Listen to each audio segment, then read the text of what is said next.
大家好，我是鹏鹏。手机是我们日常生活当中必不可少的，因为随着时代的进步，手机已经成为了主流。出门可以不带钱，但是一定得带手机，因为手机它现在不仅仅可以刷视频、购物、看电视、听音乐等，而且还可以上网、看新闻等功能都是少不了手机的。因为现在手机基本上已经取代了很多，比如说电视机、手电筒、计算机等等，反正手机的功能特别的强大。至于有的朋友有2到3部手机，甚至更多，但是一部手机也不便宜，几百、几千、几万，甚至更贵的都有。但是无论什么，有好就有坏。今天罗列了3种尽量不要和手机放在一起的东西，具体是哪3种呢？一起来看一看吧。第一种，手机尽量不要与这些带芯片之类的卡片放在一起，比如说社保卡、银行卡或者身份证之类的。虽然说它对手机没有任何的损害，但是手机多多少少都有一点磁性。如果长期把身份证、银行卡之类的和手机放置在一起，那么很有可能会导致我们的卡片消磁，因为卡片里面的这个芯片，无论是用来刷卡，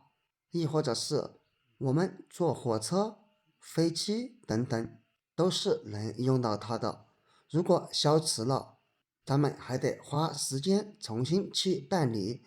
特别是有急用的朋友，比如说要出远门，这时候你的身份证消磁了，那么还得重新等待办理，真的是费时又费事儿。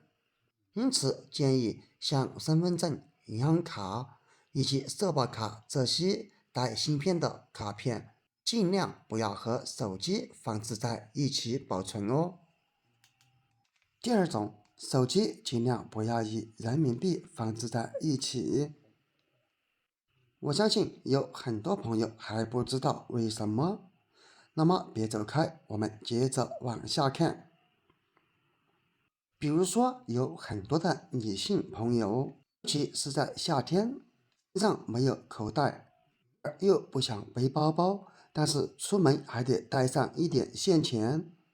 那么这时候，他就会将手机壳给打开，最后就会将人民币给放在手机壳背后，这样固然方便了我们，比如说手机没电的时候，或者是买老爷爷老奶奶的菜的时候，都是需要使用现钱的，并且这样也比较的保险安全。但是如果把人民币放在手机背后，那么就挡住了我们的摄像头，看见美景的时候需要拍摄，还得将它给取出来。另一个原因就是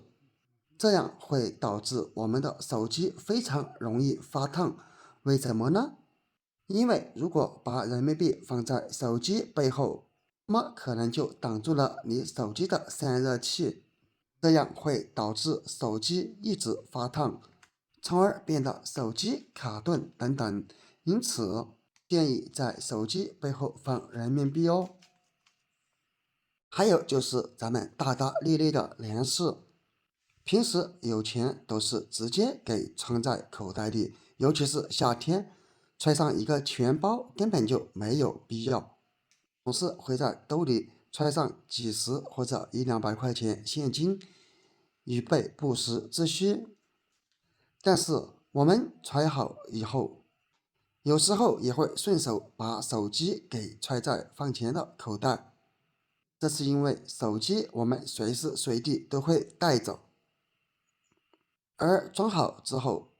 如果咱们的电话来了，一不注意，我们摸手机的过程当中，那么很有可能会将口袋里面的人民币给拉出来，从而掉了，这样就会对我们造成不必要的损失。无论是多少，就算是1毛1块，那么掉了也太可惜了。因为最让人心烦的就是莫名其妙的你兜里的钱不见了，宁可买东西花掉1000块，也不愿意无缘无故的丢掉1块钱。因此，喜欢身上装一点现钱的朋友一定要记住了，尽量不要把人民币和手机放在一个口袋哦。朋友们一定要记住哦。最后一种，手机不要和这些坚硬物品放在一起，比如说钥匙之类的。这是因为，无论是手机或者是钥匙，都是我们出门必带的。而钥匙它顶端特别的尖，特别的硬，而手机屏幕虽然平时用手敲起来感觉比较坚硬，但是相对钥匙依赖就比较的柔软了，一不小心就会将手机屏幕给刮花，甚至是戳破之类的。尤其是喜欢把手机与钥匙放在一个口袋的朋友，还有就是有的女性朋友，她会把手机和钥匙放在背包里面，这样也同样存在着把手机屏幕戳破或者是刮花的风险。无论手机是几百几千的，那么换一个手机也是浪费。往低了说，换一个手机屏幕也得几十上百块吧。甚至于说，就算屏幕没有刮坏，那么将保护膜给它刮花了，那么换一张保护膜也得花上10几块吧。因此啊，朋友们，无论是把钥匙放在口袋或者是背包里面，那么一定要记住，不要把它们放在同一个口袋里面哦，以免对我们的手机造成伤害而得不偿失。怎么样，朋友们？视频都已经看到这里了，如果觉得还不错，或者对你有帮助的话，那么就请用你发财的手给我点一个赞吧。你的每一个点赞都是对我最大的支持和鼓励，谢谢。看到最后，你们对于手机还有更多的意见或者建议吗？也可以在下方评论区分享出来。当然，看完这个视频以后，你赶紧把这些告诉你身边的亲人朋友们吧，防止造成不必要的损失。好了，本期视频就分享到这里了，点关注不迷路，我是鹏鹏，咱们下期不见不散，拜拜。